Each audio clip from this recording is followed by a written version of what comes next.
अब ये ट्रंप के मन में ईरान को लेकर क्या कुछ है, ये थोड़ा आपसे समझना चाहेंगे। देखिए पूजा जी, जो ईरान का विषय है ये दिन ब दिन युद्ध की तरफ जा रहा है और दिन ब दिन एक बड़ा युद्ध होने की पूरी संभावना है। जिस एयरक्राफ्ट कैरियर को मूव किया गया है वेनेजुएला से ईरान की तरफ, गैरिसन फोर्ड को, वो अमेरिका का सबसे बड़ा और दुनिया का सबसे बड़ा एयरक्राफ्ट कैरियर है। इतना बड़ा एयरक्राफ्ट कैरियर रशिया के पास भी नहीं है जितना ये है। इसको लाने का मतलब और इब्राहिम लिंकन के साथ क्वेश्चन करने का मतलब है कि अमेरिका एक लंबे युद्ध की तैयारी कर रहा है। ये जो संकेत आ रहे हैं, क्योंकि देखिए मिडिल ईस्ट से बहुत ज्यादा कॉपरेशन अमेरिका को नहीं मिल रहा बेसों को लेके। पर जब जब इतिहास गवाह, जब भी अमेरिका ने दो एयरक्राफ्ट कैरियर कहीं लगाए हैं वहां युद्ध हुआ ही मैं शुरू से कहता आ रहा हूं। अब ट्रंप ने कहा, कह रहा देखो जी हम तो युद्ध की तैयारी कर रहे हैं, बेहतर ये होगा कि ईरान की सरकार बदल जाए, ये खुमैनी और पार्टी उतर जाए। एक विकल्प है। अब ये कौन सा विकल्प है ये तो ट्रंप कहते नहीं, तो भाई जाहिर सी बात है विकल्प या टेम्परेरी विकल्प है। राजा पहलवी शाह का बेटा जो भी अमेरिका में है, कह रहे एक विकल्प है, हम उसको लेके फिलहाल कुछ चला सकते हैं। और अगर ईरान हमारी बात नहीं मानता तो बहुत दर्दनाक एक्शन होगा, बहुत ही दुखदाई एक्शन ईरान के अगेंस्ट होगा। उन्हें इस पे कोई डाउट नहीं रखना चाहिए। मैं तो अब भी चाहता हूं कि वो डील करें, मैं तो अब भी चाहता हूं कि वो बात करें। बट अगर डील नहीं बनी, अगर उन्होंने मेरी बात नहीं मानी, अगर वो हमारी शर्तों पर राजी नहीं हुए, तो मेरे पास विकल्प भी है कि अगर ये सरकार उतरती है तो दूसरी सरकार कौन सी बैठेगी। याद कीजिए एक बार मार्को रूबियो से पूछा था, भैया अगर ये सरकार उतरेगी तो बिठाओगे किसको, कोई विकल्प है? आज उसका जवाब ट्रंप ने किया, विकल्प हमने ढूंढ लिया है फिलहाल, और दूसरा एयरक्राफ्ट कैरियर भी हमने मूव कर दिया है। तो अब ये पूछा गया जी आप ये एयरक्राफ्ट कैरियर क्यों मूव कर रहे हो, क्या आप युद्ध शुरू करना चाहते हो? कह रहे अगर मेरी बात नहीं मानी, मेरे बताए हुए शर्तों पे नहीं चले तो मैं एक युद्ध शुरू करूंगा।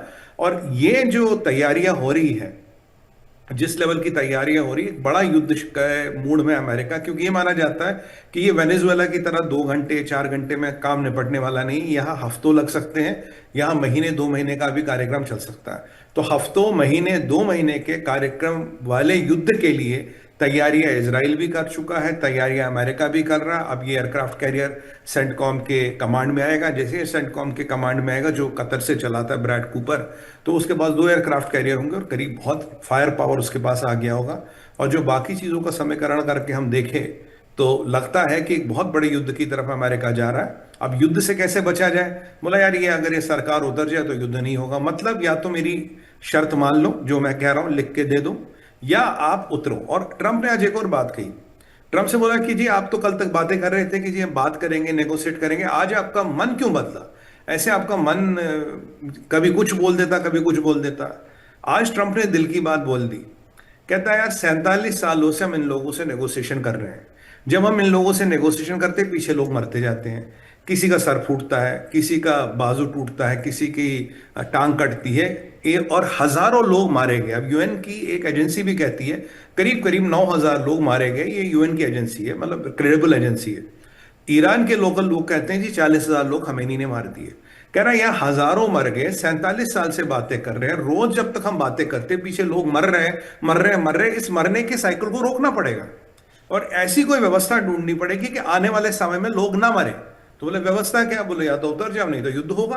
भाई व्यवस्था दो ही है, या तो हमारी बात मानिए नहीं तो युद्ध होगा। यानी कि ट्रंप ने आज दिल की बात कह ही ली।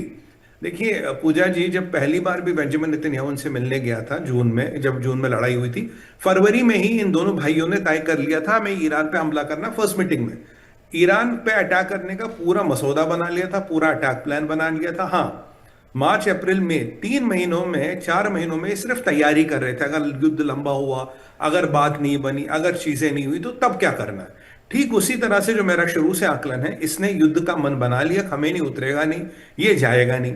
अब ये जो दूसरा एयरक्राफ्ट कैरियर लाया है, इसका मतलब है कि हम युद्ध करेंगे। और एक चीज ईरानियों को बिल्कुल क्लियर समझनी चाहिए, जब ये एयरक्राफ्ट कैरियर आते हैं इनका लाखों डॉलर दिन का खर्चा है।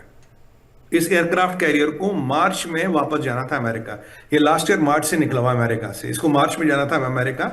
इसमें रिपेयर मेंटेनेंस की भी जरूरत है, इसमें काफी चीजें जो उनको ठीक करनी है।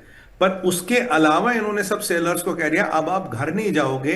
कब तक? जून के एंड तक। यानी कि अभी हम बैठे फरवरी में, मार्च अप्रैल मई जून, यानी कि 4 महीने के लिए जितने भी सेलर, जितने भी अफसर वहां तैनात हैं, उनको बोला 4 महीने तक घर जाने का कोई संभावना नहीं। और जो इसकी मेंटेनेंस करनी थी वो भी डिले कर दी।